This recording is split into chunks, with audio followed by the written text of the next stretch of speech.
나인성이라고 하는 동네, 나인이라고 하는 동네는 갈릴리 나사렛 동네에서 남동쪽으로 좀 떨어진 마을입니다. 크지 않은 마을입니다. 그 예수님이 주로 많이 활동하셨던 가버나움 상대적으로 좀 큰 타운이죠. 가버나움에서 한 40km 정도, 하루길 뽀빡 걸어서 가면 갈 수 있는 그 정도 떨어진 그런 장소입니다. 근데 여기에 두 행렬이 마주치게 되었습니다.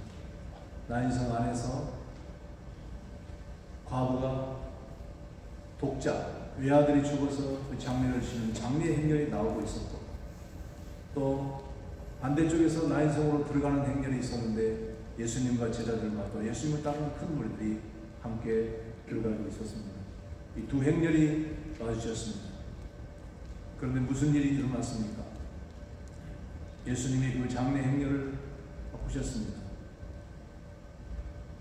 장례를 치르기 위해서 하던 행렬은 유턴을 해서 생명의 행렬이 되었고, 절망에 빠진 행렬은 다시 소망의 행렬로 다시 되돌아가게 된 사실이 오늘 성경 말씀에 기록이 되어 있습니다. 여기 보면 유대 장례에는 관습이 조금 다른 것들이 몇 가지가 있습니다. 첫째로 그 장례가 지나갈 때는 그 장례를 보는 사람들이 거기서 합세해서 뒤따라가게 되어 있어요. 그래서 여기 보면 그 성에 과부가 외아들이 죽어서 장례 치르는데 많은 사람이 따라왔다고 그러는데, 어떤 학자들은 그렇게 이야기를 합니다. 이 과부가 돈이 많은 사람인 것 같다. 이 장례식에 사람들이 참여했다. 그런데 우리가 문맥을 생각하며 묵상해 보는 건데 그런 것 같지는 않습니다. 그리고 고대 관습들을 연구하는 그런 책에 보니까 유대인들이 그 과부가 돈이 많아서 영향력이 있어 참여한 것이 아니라 유대 관습상 장례 행렬이 지나가면 보는 사람들이 일을 멈추고 그 장례 행렬을 따라가도록 그렇게 관습이 있었다고 합니다. 또 관을 메고 가는데 관이 뚜껑이 없는 관입니다. 그냥 관이라기보다는 들것이라고 그렇게 표현하는 것이 더 좋습니다. 뚜껑을 덮지 않아요. 그저 좀 갈대 같은 걸로 얼그설기 만든 그런 들것에 불과한 것입니다. 그래서 이제 이 장례식을 치르게 되는데 거기 가다가 예수님을 만난 거예요.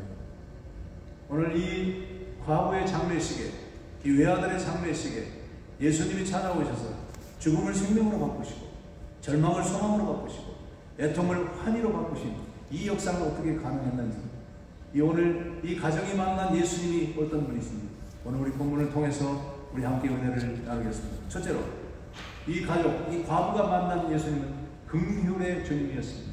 긍휼의 예수님. 자, 우리 13절을 보시겠습니다. 주께서 과부를 보시고 불쌍히 여기사. 주님은 그 장례 행렬 나오는 그 과부의 모습이었어요. 또 이 유대 그 장례 관습에 의하면 아들이 죽으면 어머니가 그 상여를 메고 간다고 하죠. 그 상여의 앞에서 가게 돼 있어요. 보통 우리가 슬픔을 당한 가게 뒤에 따라가게 돼 있잖아요. 근데 어머니가 앞에 가게 돼 있어요. 그러니까 예수님이 제일 먼저 만난 사람은 바로 이 과부였습니다. 근데 그 과부를 보시고 안 됐다, 스쳐 지나가신 것이 아니에요. 과부를 보시고 불쌍히 여기셨다. 불쌍히 여기셨다. 여러분, 이 단어는요, 원래 그 헬라어 원어의 뜻이 뭐냐면 내장, 심장, 그런 뜻이에요. 그러니까 이 말은 불쌍히 여기셨다는 말은 창자가 끊어지는 것 같은 아픔을 느끼셨다, 그런 말입니다. 그러니까 여러분 생각해 보세요. 과부로 살아가고 있었습니다. 남편 일찍 죽고, 고대 사회 여인들의 삶이라는 게 그렇잖아요. 여인들은 주권도 없고 권리도 없고 남편이 부속품처럼 여기는 그런 시대에, 더군다나 남편이 죽어버린 경우에는 그런 아무것도 없습니다. 어떤 경제 기반도 없는 것이고 삶의 기반도 없는 것이고 막막한 시대에 이 과부에게는 그래도 외아들이 하나 있었습니다. 그 아들에게 희망을 걸고 살았습니다. 그렇기 때문에 이 외아들은 이 과부에게는 희망이고 미래고 인생의 전부고 재산이고 그랬습니다. 그런데 그 아들이 죽어버렸습니다. 인생이 무너진 것입니다. 하늘이 무너져 버린 것입니다. 그래서 그 고통을 어떻게 표현할 수 있으며 그 슬픔을 어떻게 누가 이해할 수가 있겠습니까?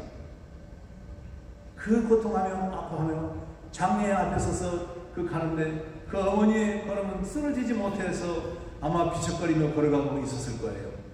근데 예수님께서 오셔서 심장이 찢어지는, 창자가 찢어지는 그런 아픔을 같이 느낀 것입니다. 이런 일이 가능할까요? 물론 예수님처럼 그렇게 우리의 아픔을, 우리의 고통을 불쌍히 여기시고 그러지는 못하지만 그것을 우리는 공감이라고 합니다. 공감, 같이 느낄 수 있습니다. 제가 여러 해 전에 저희 큰딸이 조그만했을 때, 그때가 한 서너 살 됐을까요? 5살 됐을까요? 그랬을 때 저희 집사람이랑 이제 어디 가다가 어두컴컴했던 때였어요. 제가 장소도 지금 정확히 기억을 못하고 어디였는지를 잘 모르겠는데 가다가 어두컴컴한데 미끄럼틀이 하나가 있어요. 미끄럼틀이. 그러니까 우리 딸애가 아주 좀 활발했어요. 교회에서도 예배 때 그냥 막 뛰어다니고 이런 애였는데 그거 보더니 쪼르르 올라가서 그 미끄럼틀을 타고 쭉 내려온 거예요. 그런데 세상에 그 미끄럼틀을 원래 그렇게 만들었는지 오래돼서 달아서 그랬는지 모르지만 이 시멘트 같은 걸로 이렇게 쭉 만들어 놓은 거예요. 그리고 보통 그 미끄럼틀은 철판 같은 걸로 잘 미끄러지게 만들잖아요. 근데 그 시멘트 양쪽에 있는 그가 달아서 그런지 원래 그런지 이게 오돌토돌토돌 이렇게 됐던 거예요. 근데 거기를 자꾸 내려오니까 여기가 싹 긁힌 거예요. 여기가 싹 긁혀서 내가 이렇게 올라오니까 피가 쫙 흐르는 거예요. 그때 제가 제 몸의 전율, 그야말로 쨍쨍한 전율을 느끼면서 그 아픔이 그대로 느껴지는 거예요. 그 아픔이. 그 살이 어린 것이 살이 찢어져서 그냥 쭉 내려오자마자 피가 그냥 쭉 퍼져 나오는 것을 보면서 얼마나 가슴이 아프고 그날 고통이 되는지, 그것이 여러분 공감입니다. 공감. 근데 왜 제가 그렇게 느꼈을까요? 동네 아이가 아마 그렇게 해서 아이고 큰일 났다 오늘 아프냐 아마 그럴 정도는 할 수 있겠죠. 그렇지만 내가 전기에 감정된 것처럼, 마치 번갯불을 맞은 것처럼 내 몸에 온몸의 전율을 느끼면서 이 고통이 나에게 그대로 전달되고 그 아픔이 느껴질 수 있었던 그 공감, 이것이 바로 오늘 여기서 표현한 긍휼히 여긴다는 말입니다. 왜 그런 일이 생겼냐면 바로 나와 내 딸의 관계 때문에 그런 거예요. 내 사랑하는 딸이잖아요. 내 생명과 같잖아요. 내 분신과 같잖아요. 그렇기 때문에 고통을 느끼는 거예요. 사랑하는 여러분, 예수 그리스도께서, 우리 하나님께서는 여러분들을 하나님의 자녀로 삼으시고 그 자녀의 아픔을 그렇게 공감하시고 아파하시는 주님이라는 사실을 우리가 기억해야 될 것입니다.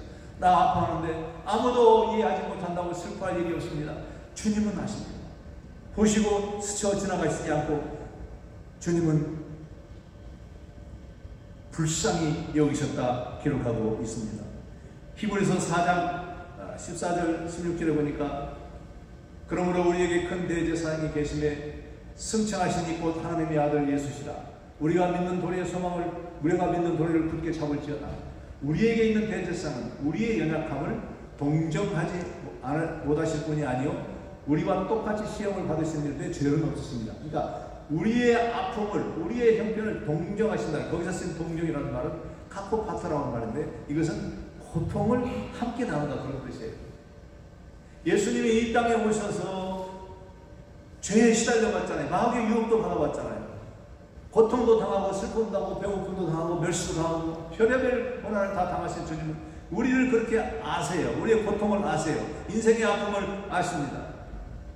그래서 히브리서 그 4장 16절에는 이런 말씀이 그렇게 했어요. 그러므로 우리가 긍휼하심을 받고 때를 따라 돕는 은혜를 얻기 위하여 은혜의 보좌 앞에 담대히 나아갈 것이니라. 근데 영어 성경에는 let us 그렇게 돼요. 우리 담대히 나아가자. 우리 고통 다 알고 계시고 우리 고통을 다 이해하시는 주님이 계신다. 그 주님께 나아가자. 주님을 바라보자. 그렇게 말씀하고 있는 것입니다. 이사야 30장 18절에서는요. 그러나 여호와께서 기다리시나니 이는 우리에게 은혜를 베풀려 하시며 일어나시니 이는 우리를 긍휼히 여기려 하시니라. 대저 여호와는 정의의 하나님이시라. 그를 기다리는 자마다 복이 있도다 그랬어요. 하나님께서 우리에게 은혜를 베푸시려고 기다리고 있는 거예요.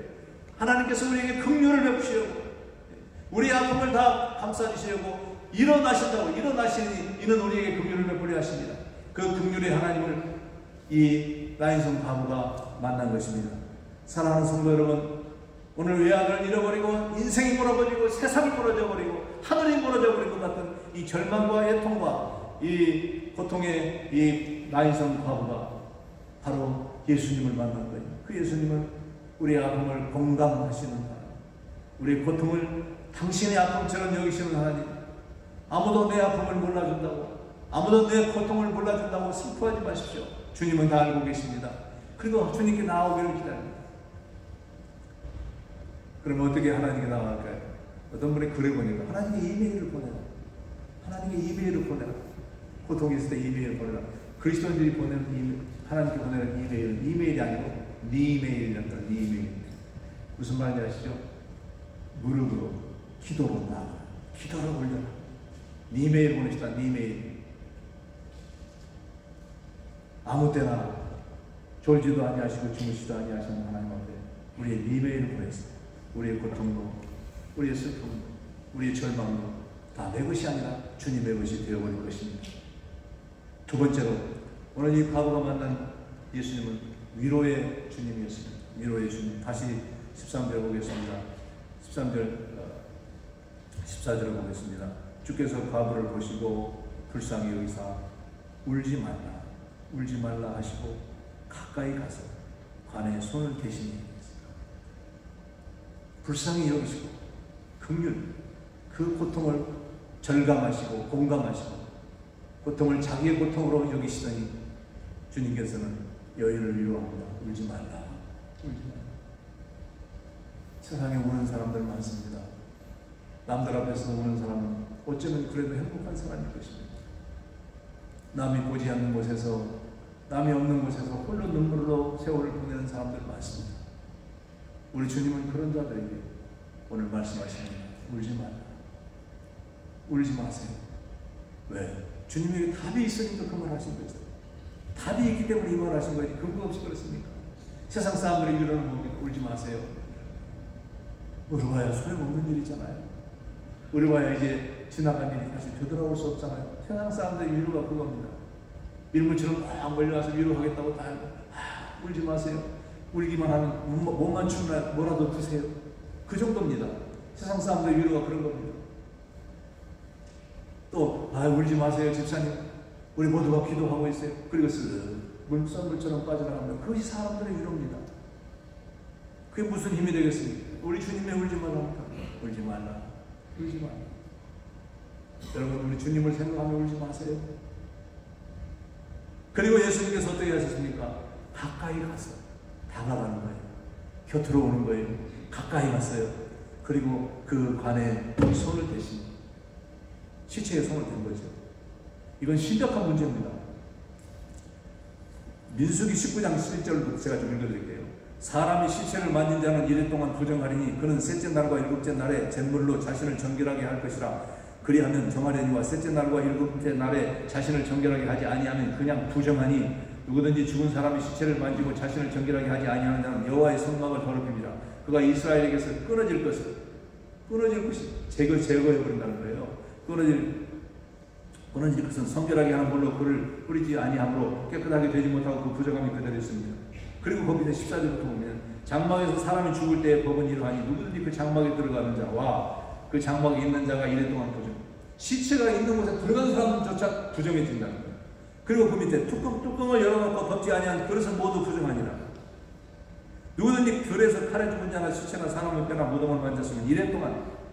그러니까 시체만 부정한 것이 아니라 시체가 있는 방도 부정하고 시체 옆에 간 사람도 부정하고 만진 사람도 부정하고 그렇게 되는 거니까 예수님이 지금 하나님이 모세에게 주신 모세의 율법을 넘어서서 모세의 율법을 뛰어넘어서 그 관에 손을 댄 거예요. 그 여자의 아픔을 너무나 깊이 공감하면서 그 슬픔을 위로하는 일이 그렇게 소중했기에 당신이 당할 불이해나 당신이 당할 그런 고통은 생각조차 못했어요. 지금 벌써부터 진정부터 지금 바리새인 서기관들이 눈을 부릅뜨고 지금 예수님 비리를 캐려고 안식일에 어긴 것 찾아내고 막 고발하고 고소를 하고 그렇게 지금 그런 무서운 시대입니다. 그런데도 안에다 딱 손을 왜? 이 여인을 위로하기 위해서. 이 여인을 위로하기 위해서. 그것이 주님의 위로입니다. 위로라는 건 다른 거 아니에요. 그 아픔을 알아주고 그 곁에 찾아오는 거예요. 가까이 갔다 오요. 가까이 가서. 사람들은 잠깐 말 한마디 하고 멀리 떠납니다. 예수님은 가까이 오셨습니다. 그리고 모세의 그 엄격한 율법도 뛰어넘어서 불쌍히 여기시기 위해서 관에다 손을 댔습니다. 우리 곁에 계시는 주님, 예수님께서 잡히시기 전날 밤에 마지막 고별사와 같은 그 다락방 설교가 있죠. 복음 사역의 초반에 산상 설교가 있죠. 산상수 마태복음 5장 7장. 그런가 하면 요한복음 13장부터 이렇게 쭉 마지막 최후의 만찬을 하시면서 그때 예수님께서 어떤 약속을 하셨냐면 요한복음 14장에 보면 내가 가는 것이 너희에게 유익하다. 내가 가면 하나님께서 또 다른 보혜사를 너희에게 보내줄 것이다. 왜냐하면 이제 예수님이 십자가에 돌아가시고 예수님만 죽으신 것이 아니라 예수님을 따르던 제자들과 그 무리들도 고통을 당할 거예요. 이제 신문을 당하고 고발을 당하고 위험하게 될 거예요. 그때 예수님이 곁에 없어요. 그래도 예수님이 곁에 계실 때는 예수님이 죽은 자도 살리시고 나병 환자도 고치시고 맹인의 눈을 뜨게 하시고 파도도 잔잔케 하시고 이런 기적적인 역사들을 보았거든요. 그러니까 그래도 예수님께 매달릴 수 있을 텐데 예수님 가버리신다는 거예요. 떠나신다는 거예요. 그런데 예수님께서 내가 가지만 너에게 또 다른 너희 곁에 함께할 위로자를 보낸다. 그게 성령이에요. 파라클레이토스. 파라클레이토스는 성령이라는 말, 원래 곁에 계신 분 그런 뜻이에요. 곁에 계신 분. 사랑하는 여러분, 예수님이 몸으로 팔레스타인 땅에 오셨기 때문에 예수님의 몸은 제한을 받는 인간의 몸이었어요. 하나님이셨지만 인간의 몸을 입으셨기 때문에 제한을 받으셨어요. 그래서 나사렛에 계실 때는 예루살렘에는 안 계신 거죠. 근데 이제 예수님의 약속대로 다른 보혜사 오순절 성령이 강림하시니까 이 성령은 모든 민족, 모든 세상에 믿는 자, 기독교인들 심령 가운데 임하시게 된 거예요. 이것이 오순절 성령 강림의 놀라운 축복입니다. 성령 시대가 된 거예요. 성령 시대가 된 예수님은 지금 승천하셔서 하늘 보좌에 계시지만 예수님 대신 예수님의 이름으로 예수님이 보내신 성령이 우리에게 오셔서 우리 안에 성령이 계신 거예요. 그래서 우리의 위로자가 우리 곁에 계시는 것을 우리가 기억해야 될 것입니다. 그분은 우리 형편을 다 아십니다. 저는 우리 어머님이 이렇게 우리 아버지께서 일제 때 학교를 다니시고 그래서 상당히 좋은 위치에 있었는데 해방이 되니까 그게 다 무너져 버렸잖아요.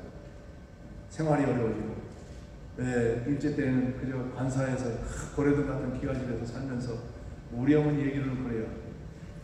그 어려운 시대에도 갈비가 짜부르고 막 뭐 내버렸겠죠. 어쨌든 그런데 뭐 그렇게 살았는데 일제가 끝나니까 일본 사람 밑에서 직장 생활하고 일을 했던 사람이 이제 어떻게 돼요? 어려우니까 어머니가 바느질을 한 거예요. 바느질도 하고 다음에 음식 솜씨가 좋아서 음식도 이렇게 하시고 그래서 제 입맛이 보통 입맛이 아닙니다.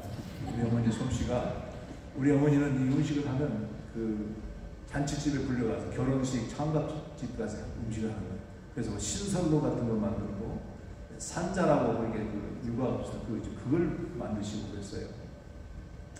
그걸 얘기하려고 하는 게 아니라 바느질 하다가 제가 어렸을 때 옆에 이제 어머니 옆에 이제 뒹굴뒹굴 하고 있으면 그 어머니는 그래요. 답답하고 한숨이 나가고 그럴 때 세상에 누가 있냐? 세상에 누가 있냐? 그때 예수 믿지 않을 때입니다. 하늘이나 알고 땅이나 알지. 서러움을 이기지 못하고 혼자 눈물 훔치면서 이 식구는 많고 제가 여기 있잖아요. 11남매라고 딸 9의 아들 둘에 식구는 많고 생계는 없고 하는 일을 가면서 그렇게 하시면서 사시는데 이 원통하고 고통스러운 곁에 위로자가 없어요. 아버지는 답답하시니까 고모들도 넷이나 있었어요. 저기 어디 남원 어디 사시는 전주에 사시는 고모 그냥 가는 거야. 답답하니까 집에 가시면 답답하니까 가면 또 거기서 한 달도 거의 계시고 이렇게 오니까 어머니는 혼자 계십니다. 그러면서 하늘이라는 거 땅이라 알지. 우리 어머니가 예수님을 믿었더라면 하나님의 은혜를 받고 성령님의 위로를 받았을 텐데 그때는 그게 몰랐었어요. 그렇게 서러워하시더라고요. 근데 사랑하는 여러분, 우리 곁에서 우리를 위로하시고 우리의 힘이 되어주시는 예수님이 계시고 성령님이 계신 걸 여러분 믿으시길 바랍니다. 주님은 우리의 위로자이십니다. 가까이 가서 다가오시고 곁에서 관에 손을 댔어요. 울지 말라. 울지 말라 하시는 그 주님의 음성을 오늘 여러분들이 다 들으시길 바랍니다. 한국의 20대 사망자 중에 20대로 보통 30대로 MZ세대라고 20대 중에 사망자 중에 절반이 자살자입니다. 자살. 20대 죽은 사망자 수의 작년 통계 절반이 자살한 애들이에요. 이 애들이 죽은 집에 공통적으로 조사를 해보면 집에 꼭 위로에 관한 책이 있다는 거예요. 위로에 대한 책이거나 위로와 관련된 책들이 있다는 거예요. 왜 그렇겠어요? 이들은 위로자를 찾은 거예요. 누구도 내 곁에서 정말 내 마음을 정말 이해하고 내 아픔을 같이 하고 정말 나를 떠나지 않고 내 곁에서 나와 함께 될 위로자를 찾다 위로에 대한 책을 읽어가면서 어디에 위로가 있을까 찾다가 찾지 못하고 공부림쓰다가 그 고통하면서 방문을 닫아버리고 내게는 아무도 없다. 여러분 군중 속의 고독이라는 말 있잖아요. 많은 사람이 있지만 나는 고독한 거예요. 내 마음을 내 마음대로 알아주고 이해해줄 만한 사람이 아무도 없는 거예요. 위로자가 없는 거예요. 그 20대 그 젊은 아이들이 나라의 미래와 희망인 젊은 아이들이 어떻게 자기 생명을 그렇게 위로자가 없어요. 위로자를 찾지 못하고 결국은 자살로 인생을 마감하고 마는 것입니다. 사랑하는 성도 여러분, 우리에게는 위로자가 있습니다. 이사야 40장 보게 됩니다. 말하는 자의 소리여 이르되 외치라. 내가 무엇이라 외칩니다. 이르되 내 백성은 실로 풀이로 풀과 같은 인생이에요. 거기 보면 이 백성은 실로 풀이로 풀 마르고 꽂힌 시점 여호와의 기운이 그 위에 있군요. 풀과 같은 인생이고 키는 요즘 아이들 키가 얼마나 커요? 평균 키가 뭐 1m 70, 80 장정 같고 고수 염색하고 되고 이 자식 다 컸다고 체격도 좋다고 배에 뭐 복근이 있네 어쨌든 그게 무슨 힘이 되는 거예요? 심령이 유약한데 아무 위로자를 찾지 못하고 인생을 포기하는 애들이 이렇게 많아요. 그런데 우리에게는 위로자가 있는 것입니다. 하나님이 위로자입니다. 성령님이 위로자입니다. 그리고 여러분들이 위로자가 되세요. 오늘도 그렇게 내게는 아무도 없다고 절망하면서 삶을 포기하고자 하는 마음을 갖고 있는 분들이 여러분 주변에 있는지도 몰라요. 주님의 주시는 위로를 받으면 우리도 위로자가 되는 역사가 있기를 축원합니다. 마지막 세 번째로 이 나인성 과부가 만난 예수님은 회복의 주님이었습니다. 자, 14절 15절을 보세요. 14절 다시입니다. 가까이 가서 그 관에 손을 대시니 맨 자들이 서는지라. 예수께서 이르시되 청년아 내가 네게 말하노니 일어나라 하시매. 자, 이 예수님께서 사람을 살리셨어요. 물론 사람을 살리신 기록이 여기만 있는 게 아닙니다. 우리가 아는 대로 회당장 야이로의 딸도 살리셨고, 그 다음 죽은 나사로는 뭐 무덤에 묻혀서 나와있나 돼서 냄새 나는 데도 살리셨고, 또 성경에 보면 사도행전에 보면 베드로가 다비다를 살렸고, 또 사도 바울도 3층에서 떨어진 그 청년 유두보를 살렸고, 이런 기록들이 있어요. 구약에도 엘리야가 사로와 과부의 아들을 살리고 이런 기록도 있습니다. 그러나 그들은 기도함으로 하나님의 능력으로 살리게 한 거지, 예수님처럼 인류 역사상 어느 누가 시체한테 일어나라 말할 수 있는 사람 누가 있겠어요? 일어나라, 청년아 일어나라. 오늘 이 말씀을 예감을 했는지 꿈을 꿨는지 오늘 청년들이 일어나서 여기서 특성을 할 거예요. 청년아 일어나라, 청년아 일어나라 하시더니 시체가 살아난 거예요. 여러분, 우리도 같이 슬퍼할 수 있고 위로의 말도 전해줄 수 있고 심지어 같이 며칠씩 옆에 있어줄 수도 있어요. 그러나 그 고통의 절망의 근원을 해결해 주지는 못해요. 예수님은 그 고통의 근원을 해결하셨어요. 위로만 끝나는 것이 아니라 살리셨어요. 이것이 하나님의 능력인 줄로 믿습니다. 청년하여 나라. 그리고 그런 어머니에게 주신 청년 생명이 회복이 되었어요. 이 나이성 과거에게는 미래가 회복되고 절망이 회복되고 인생이 회복되었어요. 이 회복의 주님을 만나신 것입니다. 제가 신학대학원에 다닐 때 우리 함께 공부했던 사람 중에 누가 있으면은 불교 청태종 교육국장도 하고 포교국장을 했던 김성화 스님이라는 분이 있었습니다. 나이가 많이 들어서 이제 회심을 한 거예요. 그분은 뭐 아버지도 주지 스님이라서 설에서 자라고 그렇게 살기도 했는데 굉장히 똑똑하신 분이에요. 불교 대학을 설립하기 위해서 이 천태종 교육국장을 하면서 인도에서 자금을 끌어오고 일본 불교 신자들은 자금 이런 다 계획을 세우고 불교 대학을 설립하게 돼 있었어요. 이분이 또 뭘 했냐면 불교 중들은 뭐 하냐면 부적을 써줘요. 부적. 불교 교리 없는 거거든요. 이거 완전히 미신과 섞어진 건데 부적을 써줘서 여러분 옛날에 혹시 예수 믿기 전에 부적 팬티 속에 넣고 다니는 거 혹시 있으면 마음이 찔릴 거예요 지금. 또 뭐 베개에다가 이렇게 넣어서 자는 사람도 있고 뭐 옷에다 꺼맨 사람도 있고 벽에 붙여놓은 사람도 있고 그 부적을 쓰는데 이 부적이 불편하단 말이에요. 불편해. 그러니까 이 사람 어떤 아이디어를 냈냐면 키홀더 있죠. 키홀더. 열쇠고리 수정 열쇠고리 있죠. 그 안에다가 부적을 집어넣어서 열쇠고리 만드는 거예요. 아주 아이디어가 뛰어나. 그래가지고 그걸 불교 엄청난 수익 사업하고 머리가 비상한 사람이에요. 그런데 불교 대학을 설립하는 과정에서 정치적인 어떤 문제로 자기들끼리 내분이 일어나서 모함에 걸려가지고 감옥에 간 거예요.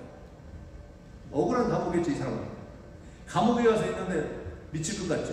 그래도 이제 또 마음이 많이 수련을 한 사람들이기 때문에 마음을 다잡고 앉아서 정결을 하고 법화경, 화엄경 이런 책들을 교도소 젊은 대원에게 갖다 달라고 해서 계속 불교 책을 읽으면서 그러고 있는데 어느 날 하는 이 젊은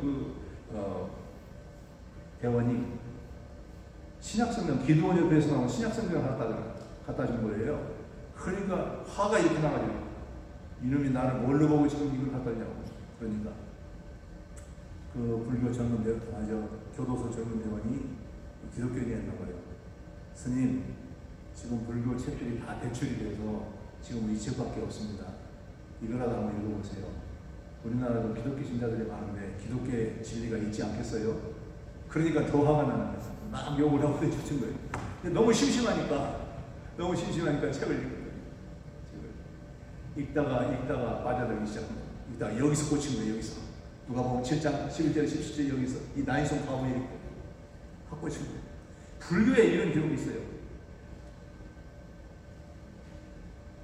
석가모니가 이렇게 제자들하고 가는데 인도의 구시라성의 어떤 동네에서 그 젊은 과부가 외아들이 죽었어. 외아들이 죽어서 그 과부는 얼마나 슬펐겠어요. 얼마나 절망이 됐겠어요. 그래서 석가모니에 와서 부처님 우리 아들을 좀 살려주세요. 억울한 하소연을 한 거예요. 그래서 석가모니가 뭐라고 얘기를 했냐면 온 동네로 돌아다니면서 한 번도 사람이 죽은 일이 없는 집에 가서 쌀 한 줌을 얻어다가 죽을 수 먹이면 아들이 나을 것이다. 살아날 것이다. 그랬어요. 그래도 현장에 다니면서 집집마다 다니면서 알아보니까 할아버지가 죽었고 누가 죽었고 외할머니 안 죽은 집이어서 다 죽었어. 그래서 지시봉을 가지고 다시 석가모니에게 찾아갔어요. 아니 온 동네를 다 다녀도 한 번도 죽은 적이 없는 집은 없더라고요. 어떻게 해요? 근데 석가모니가 하는 일이 자매여 생자 필멸이다. 죽은 살아있는 사람은 꼭 죽게 돼 있느니라. 그거 다 운명이니까 그렇게 알고 살아라. 그런데 여기 나이로 가고 이 성경을 딱 읽다 보니까 예수님은 살려버리는 거예요. 생명의 주님이 되시는 거예요. 회복의 주님이 되시는 거예요. 거기서 그야말로 이 속된 말로 야마가 돌아버렸어요. 그래가지고는 처음에는 숨겼다고 그래요. 불교 너무 자기가 거물이기 때문에 어떤 파장이 있을지 몰라가지고 수염들 그걸 뭐 오래 숨기겠으니까 나중에 지금 목사님이 되어서 사역을 했는데 지금 벌써 세월이 오래 걸렸으니까 지금 제가 소식을 모르죠. 사랑하는 여러분, 하나님은 회복하실 수 있는 능력을 가지고 예수님께서 울지 말라 그냥 하겠어요? 답이 있다는 거죠. 그러나 우리가 여기서 오해하시면 안 됩니다. 그러면 내가 애통하고 괴롭고 슬프고 어렵고 힘들고 아픈 이 모든 문제들을 주님에게 갖다 기도하고 맡기면 다 해결되는 거야. 그럼 안 걸린 사람은 기독교에 다 나아야 되고 억울하게 일찍 죽은 아들들 다 살아나야 되고 다 그런 건 그지 아니죠. 물론 하나님께서는 필요하시면 다시 살리실 수도 있어요. 그렇지만 주님께서는 우리 안에 성령을 통해서 우리가 그것을 얼마든지 슬픔을 극복하고 기쁨이 될 수 있도록, 얼마든지 애통이 변하여 춤이 될 수 있도록 우리 내면의 능력으로, 성령의 능력으로 우리의 심령을 강하게 붙잡아 주실 수 있는 분이세요. 감당할 힘을 주시는 분. 여러분 그런 경험 해보셨죠? 정말 어려운 가운데 있는 분들, 뭐라고 위로하는 말이 없어서 도움도 못 되고, 그래서 갔을 때 오히려 그분들이 은혜 가운데 사는 분들 많아요. 감사하면서, 오히려 감사하고 다 하나님의 섭리로 받아들여서 그 능력이 어디서 왔어요? 죽은 자를 살리시는 예수님의 능력이 그들 심령 가운데 역사하는 거예요. 어떤 고난도, 어떤 시련도, 어떤 아픔도, 어떤 위험도 다 이겨낼 수 있는 줄로 믿습니다. 답을 가지고 계세요. 그러니까 여러분 생각하세요. 문제가 있느냐? 문제가 생겼다. 문제에는 답이 있어요. 문제에는 답이 있어요. 그 답은 우리 주님께 있는 줄로 믿습니다. 그래서 그 어머니에게 주시, 사랑하는 아들을 어머니에게 주시, 이 아들이 돌아왔어요. 자기의 인생이 돌아왔어요. 자신의 미래가 돌아왔어요. 자기의 전 재산이 돌아왔어요. 이렇게 회복시켜주시는 우리 주님이심을 우리가 믿어야 될 것입니다. 이 회복의 능력이 어디서 나왔습니까? 이 회복의 능력이 무엇을 통해서 나타났습니까? 오늘 말씀 다시 보면 내가 네게 말하노니 일어나라. 내가 네게 말하노니 일어나라. 주님의 말씀, 복음의 능력입니다. 하나님의 말씀은 살아있고 활력이 있어 좌우의 날선 어떤 검보다도 예리하게 혼과 영과 관절과 골수를 찔러 쪼개게 하니 마음의 뜻과 생각을 다 나타내신다. 하나님의 말씀의 능력입니다. 하나님의 말씀의 능력으로 죽은 자가 살고, 하나님의 말씀의 능력으로 절망한 자가 소망으로 깨어나고, 하나님의 말씀의 능력으로 애통하는 자가 환희의 모습으로 다시 살아나는 이 회복의 역사를 여러분 자신들이 다 체험하시고, 이 회복의 메시지를, 이 회복의 복음의 능력을 믿고 그 말씀을 오늘도 외로워하는 자들에게, 고통하는 자들에게, 위로자가 필요한 자들에게 그 복음을 전하고 달려나가는 여러분들이 되시기를 바랍니다. 사도 바울은 이렇게 고백합니다. 로마서 1장 16절, 내가 복음을 부끄러워하지 아니하노니 이 복음은 모든 믿는 자에게 구원을 주시는 하나님의 능력이 됩니다. 그 하나님의 말씀의 능력을 믿고 오늘도 우리 주변에 이렇게 슬픔과 애통과 절망으로 고통하는 자들, 위로가 필요한 자들, 회복이 필요한 자들, 하나님 말씀으로 다가가는 여러분들의 삶이 되기를 주님의 이름으로 축복합니다. 하나님 아버지 감사합니다.